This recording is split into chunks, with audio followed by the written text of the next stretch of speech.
Hello everyone, I am Advocate Aashna Singh, Legal Associate from NRI Legal Services. In our day-to-day work queries, one of the frequent questions asked is, does a POA, that is power of attorney, allow NRIs to buy or sell property in India? There might be numerous occasions in an individual's life wherein he may be required to manage assets, properties, financial balances, and so forth. However, under certain circumstances, he may not be in the right condition to fittingly execute his or her obligations because of unanticipated conditions like being sick, being abroad, or the individual is too old to perform his obligations. Therefore, during conditions where a monetary exchange must be completed, in situations where the presence of the individual who cannot show up physically, at that point, the primary arrangement towards this is to delegate his powers, that is, to act on behalf of the person. This procedure of delegation of power is called power of attorney or POA. An unanticipated circumstance where the legitimate proprietor cannot use his capacity is the point at which a power of attorney deed is to be executed. The very first question which is to be answered here is that what is a POA? Well, a power of attorney in terms of property and real estate is a legal authorization or responsibility granted to a person for carrying out the dealings or transactions relating to the property. Since an NRI is a person of Indian origin who resides outside India, their presence for the purpose of carrying out arrangements or transactions cannot be guaranteed at all times. In such cases, where a POA has been executed, the person authorized by the NRI for this purpose can control or manage such property belonging to the executant on their behalf. This relationship is that of a principal and agent which can only be created by law for a specific or general purpose. The main requirement for the validity and execution of a power of attorney is the competency of parties. It is important that both the principal and the agent working on their behalf must have reached the age of majority, that is, must be of 18 years or above, and secondly, must be of sound mind. This concept comes under the purview of the Power of Attorneys Act 1882 and the Indian Stamp Act 1899. In the case of real estate, a POA can be used for the following purposes: mortgage, sell, lease, exchange, grant, borrow or collect rent from a property, then manage and settle disputes, perform requisite acts as required by banks, insurance companies or financial institutions to enter into contract or deal with bonds, then payment of taxes, taking a home loan for a home improvement loan, and finally insuring the property. In order to regulate the POA, the paper should be incorporated with all the vital powers for its execution. The POA must be given a strict interpretation and no additional rights should be interpreted except if they are explicitly referred. For example, if the POA refers to option to rent, the option to sell cannot be credited to it. The representation needs to act inside the scope and cannot bind the proprietor by the act which are beyond his power. As an NRI, you cannot be sued or considered answerable for the extortion of the agent except if it is demonstrated that the misrepresentation was done in conspiracy with you. Now, moving on to the types and appointment of power of attorney. First, there is a general power of attorney which grants a wide range of powers to the agent in relation to the property owned by the principal. It is executed for the performance of routine tasks. Then, there is a special power of attorney which is executed for specific tasks and grants limited powers to the agent. Registration of power of attorney is mandatory under the Registration Act 1908 for the purpose of establishing legal validity of the document, and it remains valid till the purpose for which it was executed is fulfilled. The SPA is terminated on completion of the task assigned, whereas the GPA may be either revoked by the executor or in case of a death, it is cancelled. The agent is bound to function within the scope of the powers entrusted to him by the POA. Further, let me explain in brief that how a POA can be executed. The POA has to be executed at the office of sub-registrar that lies within the jurisdiction of the person giving the power. If the principal resides abroad, the POA should be attested by the Indian consulate in that country and must be embossed within 3 months from the date of execution to make it a valid document. Now, discussing about the sale and purchase of property in India by NRIs.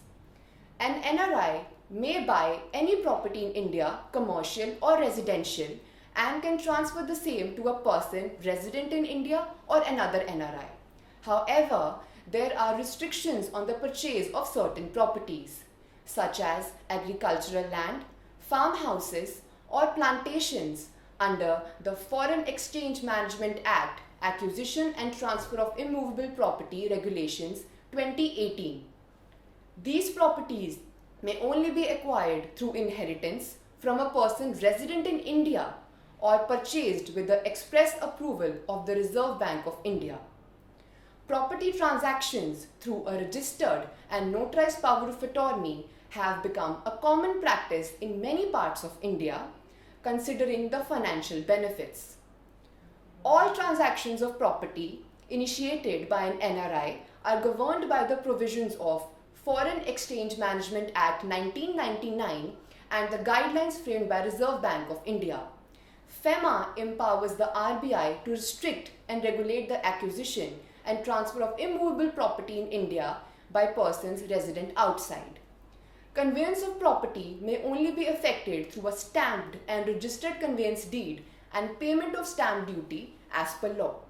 There have been numerous situations where individuals resort to property deal through POA to evade installment of stamp obligation, which is illegal. Besides, selling properties where the proprietor has just right over possession and no right over ownership through POA is additionally illegal. A fair exchange of title and proprietorship cannot occur if the deal is done through a POA and not using a sale deed. The Supreme Court of India in 2011 announced that a power of attorney is not an instrument of transfer concerning any right, title or interest in an immovable property. Following the equivalent, the Indian Apex Court coordinated the metropolitan bodies not to change or register properties dependent on such archives. The Supreme Court, notwithstanding, restored those legitimate exchanges that have been brought out through GPA would be lawful.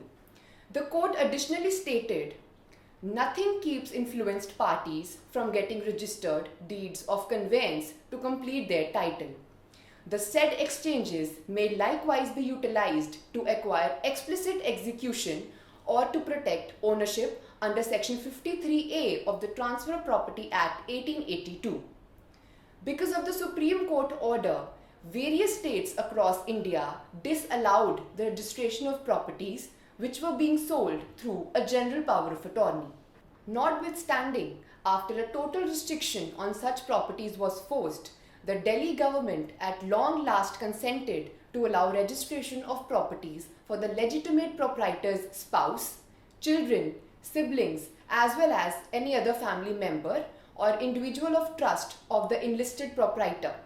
Similarly, in 2019, the Honorable Supreme Court again ruled that transactions of property done through a GPA are protected under law. Transfers on the basis of a conveyance deed which is duly registered is permissible, and an NRI may delegate a POA for the execution of a valid sale deed. Moving on to the revocation of power of attorney. A power of attorney can be cancelled or revoked at any time as long as the principal of POA is mentally fit and competent. If the principal wishes to cancel the POA, the principal must inform the agent in writing, duly sign the revocation letter in front of a notary public and deliver it to the attorney in fact. The letter must be sent to all the third parties the agent is in contact with. In case a power of attorney was executed in the recorder's office, the revocation letter should also be signed on the same premise. Additionally, I would also like to throw light on the tax implications by the NRIs on purchased property. An NRI does not require any express permission from the RBI to buy commercial or residential property in India. Further, there is no restriction on the number of properties that may be purchased. However, an NRI buying property in India has to comply with certain tax implications on such properties.